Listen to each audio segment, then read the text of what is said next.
বাহ, খুব সুন্দর সুন্দর খাবার। আমি বেশ ঢুকে পড়েছি, বড্ড খিদে লেগেছে। আমি এখন কি করি? খাবারগুলো খেয়ে নি। কেউ নেই ওখানে। কে? আমি আমি আমি তুমি কে? তোমার নাম কি? তুমি এইখানে রাজপ্রাসাদে এত বড় বাড়িতে ফচেজ পরিবারে কি করে ঢুকলে? এত সিকিউরিটি, এত পাহারা থাকলে তুমি কিভাবে ঢুকলে? তোমার ঢোকার সাহস কে দিল? বলো, বলবে না? সোজা কথায় কখনো ঘি ওঠে না, তাকে পাকাতে হবে। না না, আমাকে মারবেন না, আমাকে মারবেন না। আমার খুব খিদে পেয়েছি, আমি তাই জন্য খেয়েছি। এ নিয়ে মারবেন না। আমার গোটা গায়ে আঘাত ধরে আমি আর পৃথিবীতে থাকবো না। তোমার এই কণ্ঠস্বর শুনে আমার কেমন যেন লাগছে। আমার নাম জগন্নাথ ভট্টাচার্য। তবে আমারও একটা তোমার মতো ছেলে ছিল। তোমার মুখ দেখে তোমার সেই মিষ্টি হাসির কথা মনে পড়ে যাচ্ছে। সেই অমৃতময় মধু, মায়া ভরা সুগন্ধ, মায়া ভরা হাসিতে বিকুল, যেমন বসে আছে ভক্তির গোপাল।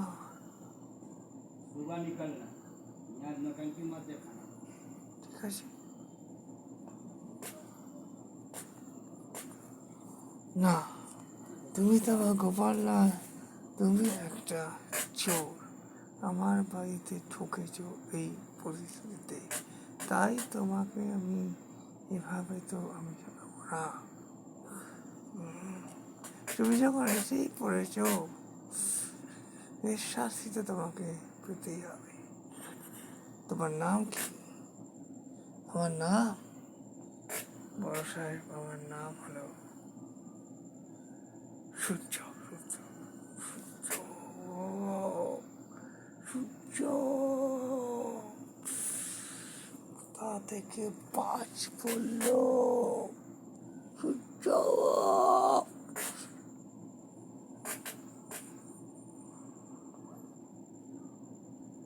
তা সূর্য তোমার টাইটেল? বাবু সাহেব, আমি গরিব ঘরের ছেলে।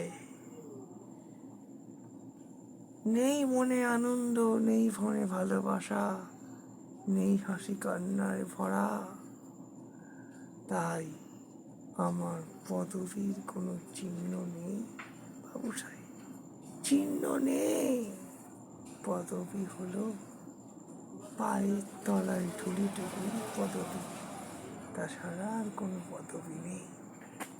বাহ, তোমাকে চতুর দেখেছি, কথা শুনছি, কেমন যেন নিজের মনে সেই মনের পাখিটাকে জাগিয়ে চলতে।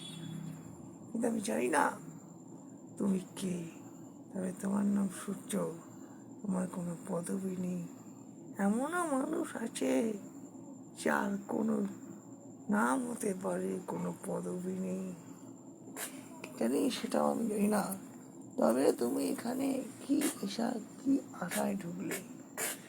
বাবু সাহেব, আমার বড় খিদে লেগেছিল, তাই জন্যই খিদের জ্বালা সহ্য না করতে পেরে আমি দেখছি এত বড় বিয়ে বাড়ি, এত রান্না হচ্ছে, তাই আমি আপনার সিকিউরিটিকে বলেছিলাম যে বাইরে খাবার কি রান্না।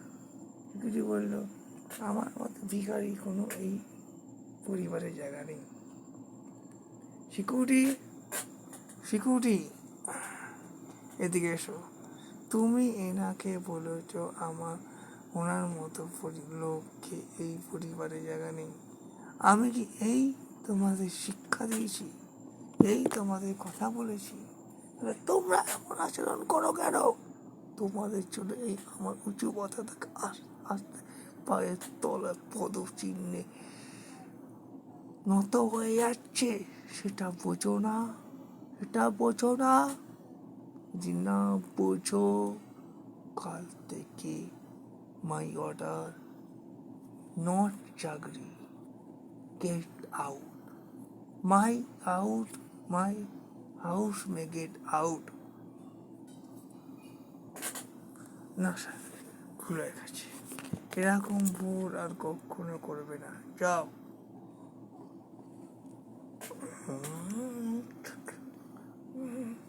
সিকিউরিটি ভুল করেছে, কিন্তু সিকিউরিটিকে আর একটা বাচ্চা দিন। আমি না ঢুকে পড়েছি, সেটা আমার অপরাধ, সিকিউরিটি কোনো দোষ নেই। না না ভাই, তোমার কোনো দোষ নেই, যত দোষ সিকিউরিটি। তোমাকে না আসতে গিয়ে ও বড় ভুল করেছে, তবে তোমার মতো মানুষকে আমার ঢুকতে যাওয়া উচিত, পেনশনীয় উচিত আছে। আমিও তোমাকে ভুল করেছিলাম, তবে যদি পারো আমাকে ক্ষমা করে দিও। কিন্তু তোমার মুখ হাসি সেই আমার ছেলের মতো, তোমাকে যত দেখি তত আমার ছেলে সেই হারিয়ে যাওয়া চিঠিটা মনে পড়ে যায়। কিন্তু না, তোমার জন্য খাবার রেডি করে আনছি, তুমি খেয়ে নাও।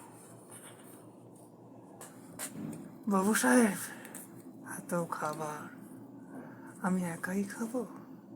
আপনি অন্য মুখে দেবেন না? কি বললে বাবু সাহেব, আপনি এই অন্য মুখে দেবেন না?